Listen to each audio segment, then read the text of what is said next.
Au niveau du cadre général, l'Assemblée nationale a fixé des objectifs ambitieux en termes de décarbonation des transports terrestres à horizon 2050 et le CIPEREC entend jouer un rôle prépondérant, en particulier au niveau de l'Île-de-France, dans cet objectif.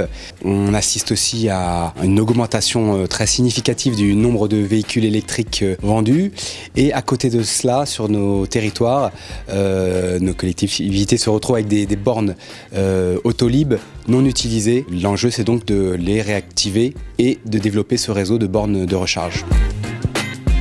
Nous avons aujourd'hui une présentation avec nos partenaires de ce qu'est le package que nous proposons à nos adhérents. Le CIPEREC propose aux collectivités adhérentes de prendre en charge l'installation ou la remise en service, l'entretien et l'exploitation de bornes de recharge pour les véhicules électriques sur le domaine public. Cela passe par le transfert de la compétence infrastructure de charge. Et la collectivité, si elle nous transfère sa compétence, nous prenons en charge l'ensemble, tout en la laissant toujours au cœur des discussions et des travaux, soit d'élaboration, soit de fonctionnement.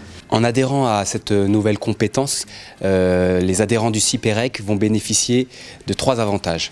Le premier, non négligeable en termes de coûts, puisque le CIPEREC s'engage à prendre en charge les coûts d'investissement et de maintenance. En termes aussi d'homogénéité de la solution et en particulier des tarifs qui seront proposés sur l'ensemble du territoire et d'interopérabilité entre les différents dispositifs qui peuvent exister. En effet, le réseau CIPEREC sera interopérable avec les autres réseaux JREV. Concernant le déploiement des bornes, le CIPEREC a décidé dans un premier temps de créer un schéma directeur sur l'ensemble du territoire. Et ensuite, une fois que les communes auront délibéré, d'avoir des schémas directeurs beaucoup plus fins qui s'inspirent du schéma directeur initial pour identifier précisément les emplacements d'implantation des bornes. Le marché prévoit 3 grosses typologies de bornes.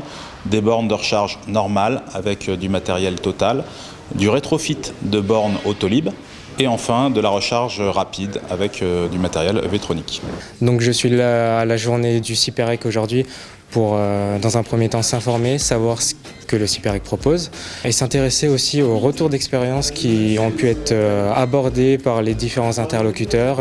Alors ces questions de mobilité électrique et de recharge et de compétences IRV sont des questions qui à Plaine Commune nous interpellent depuis un moment, depuis la fin notamment d'Autolib. Pour rappel, Plaine Commune est un regroupement de 9 communes au nord de l'Île-de-France. Ces villes sont en parallèle adhérentes au CIPEREC. On a eu cette offre et qui venait un petit peu à répondre à ce besoin, donc d'où ma présence aujourd'hui. Ce que je trouve intéressant, c'est les questions qui ressortent, les risques financiers, l'exonération de redevances publiques. Ce que je trouve très intéressant, c'est vraiment l'échange qu'il y a eu avec la salle.